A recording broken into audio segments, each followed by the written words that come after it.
Hoy con Jorge Abel Guerrero y Ángel García tendremos la segunda parte de la mesa de opinión, donde hablaremos sobre qué es un problema público, objetivos y si realmente las políticas públicas funcionan en México. Así que quédense en 13M Producciones, que ya empezó Politicando con Toscano.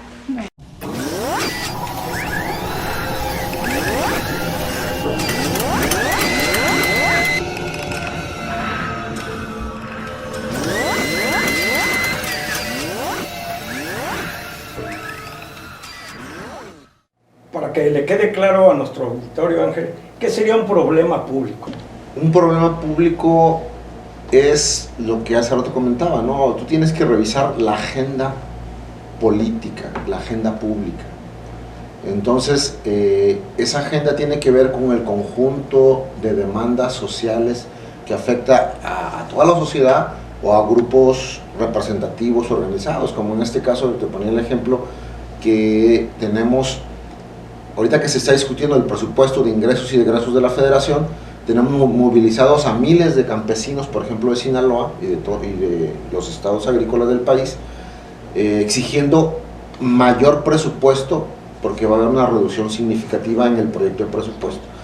Entonces, todo aquel problema que tenga que ver con la solución gubernamental y que genere incidencia en un grupo en un sector o en un grupo mayoritario de la población, pues ese sería un problema público. Profesor Abel.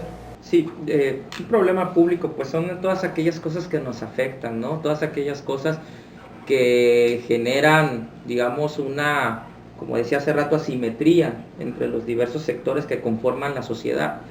Desafortunadamente, en lo que tiene que ver con el diseño de las políticas públicas, también hay un tema que tiene que ver con la democratización, es decir, qué tan representados están los grupos que al final de cuentas van a ser los destinatarios de esas políticas.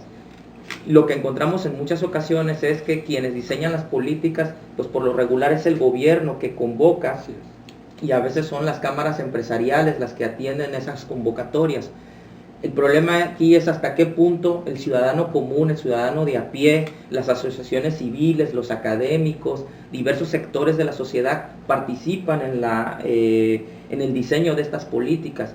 En ese sentido, muchas de esas políticas, pues al final tienen, digamos, pues llevan un destino, pero que son para quienes se benefician de las mismas, o más bien dicho, quienes las diseñan en muchas ocasiones, pues buscan su beneficio. Tal es el caso del presupuesto.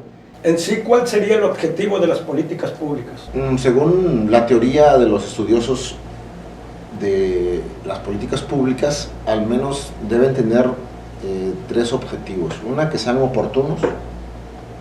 Dos, que sean de calidad. Y tres, que sean transparentes. ¿Por qué oportunas? Porque deben responder a una necesidad o a un conjunto de necesidades de la población o de un segmento importante. ¿Por qué de calidad? Porque esa demanda debe tener la capacidad técnica, jurídico-financiera para satisfacerlo. Por ejemplo, el seguro popular, tienes acceso a un doctor, pero ya te mandan y te dicen que no hay medicina, tú la tienes que comprar, o tienes que pagar el estudio. Entonces no es suficiente esa política pública en materia de seguridad social, para ponerte un ejemplo. ¿Y por qué transparente? Porque todos debemos tener el mismo trato o deben tener el mismo beneficio de una política pública. Te pongo el mismo ejemplo de salud. Resulta que llega una persona influyente, o mejor dicho, recomendada por una persona influyente, y a él sí le consiguen la medicina, a él sí le pagan el estudio, y a una persona común y corriente no. Entonces esas tres características básicas debería tener una política pública: que sea oportuna, que sea de calidad y que sea transparente. Tiene palabra, profesor. A ver, ¿cuál es el objetivo de las políticas públicas? Desde luego coincido con lo que Ángel comenta. Las políticas públicas pues deben buscar igualar los derechos de todas las personas, en donde nadie debe ser, tener mayores beneficios dentro de las instituciones. Todos deben por igual tener la capacidad de acceder a servicios, de acceder a programas de acuerdo a sus necesidades. Las políticas públicas lo que buscan dotar es de que se genere un principio de igualdad, un principio mucho más democrático en la manera en la que se hace uso de los recursos del Estado. Entonces, es, digamos, una forma de establecer políticas muy racionales en beneficio de las colectividades. ¿Funcionan las políticas públicas en México, Ángel? Definitivamente, si vemos los resultados, por ejemplo, del combate a la pobreza, más de 50 millones de este país están en una condición de pobreza, 20% de 50 millones en pobreza extrema. Entonces podemos decir que al menos en materia de combate a la pobreza, las políticas públicas en nuestro país y los recursos destinados históricamente han sido un fracaso. A diferencia de otros países, como por ejemplo, ahorita el caso más sonado que es Bolivia, durante 12 años se abatió el 30% de la pobreza en ese país, en 12 años. Y aquí en México, cada sexenio, lo que vemos es que avanza gradualmente la pobreza, pero se sigue profundizando. Entonces, la mayoría de las políticas públicas no han funcionado en México, ni en crecimiento económico, ni en desarrollo tecnológico. Somos un país pues medianamente que nos ha logrado sacar adelante pues más bien nuestras condiciones con nuestro vecino país, ¿no? Finalmente la política económica de importación e exportación ha sido benéfica para México, más las remesas, y eso ha sido muy importante para el sostenimiento de la economía mexicana, más el petróleo, que hoy prácticamente pues, es un factor en crisis, ¿no? Profesor. Yo creo que yo no sería tan drástico como Ángel. A mí me parece que sí ha habido políticas medianamente exitosas en México.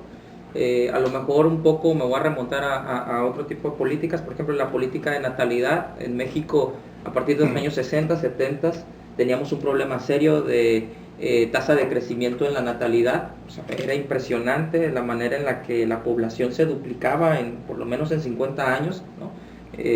Hay datos, por ejemplo, en Sinaloa, que en los años 40 se duplicó la población con respecto a principios de siglo, y entonces en los 60, 70 se estableció una política para disminuir la natalidad que fue muy exitosa. También ha habido algunas, como por ejemplo el Seguro Popular, que en buena medida, si no es muy perfectible, con muchas críticas, digamos, capacidades de igualar, ¿no?, algunas zonas muy apartadas del país en donde sí se carecía totalmente de servicios públicos de salud, y pues medianamente llegar a una parte de ellos. Por otro lado, con respecto al tema de la pobreza, efectivamente ahí sí coincido con Ángel, comparado con otros países, tan solo con el caso de Bolivia, sí México está en una situación muy deplorable. Algunos que celebran un poco más el tema de las políticas públicas relacionadas con el abatimiento de la pobreza, dicen que a lo mejor si no hubiera habido algunos programas sociales, tal vez ese porcentaje hubiera crecido aún más, no lo sabemos exactamente.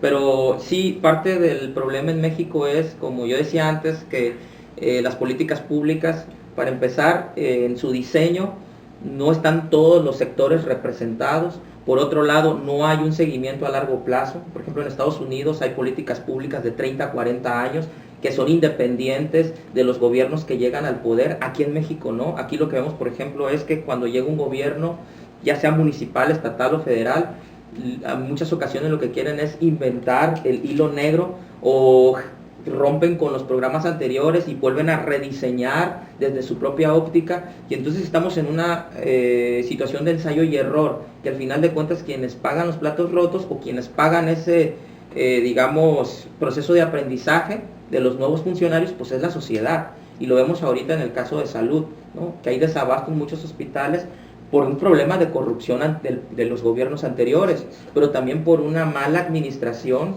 y por una mala implementación del nuevo gobierno. Entonces, en ese sentido, me parece que el tema de las políticas públicas es muy sensible, sobre todo porque pues buscan generar igualdad entre voy a pensar en el caso de los sectores más vulnerables de la sociedad. Finalizamos la segunda parte de la mesa de opinión. Recuerden, estamos en vivo y en directo. Bonita tarde.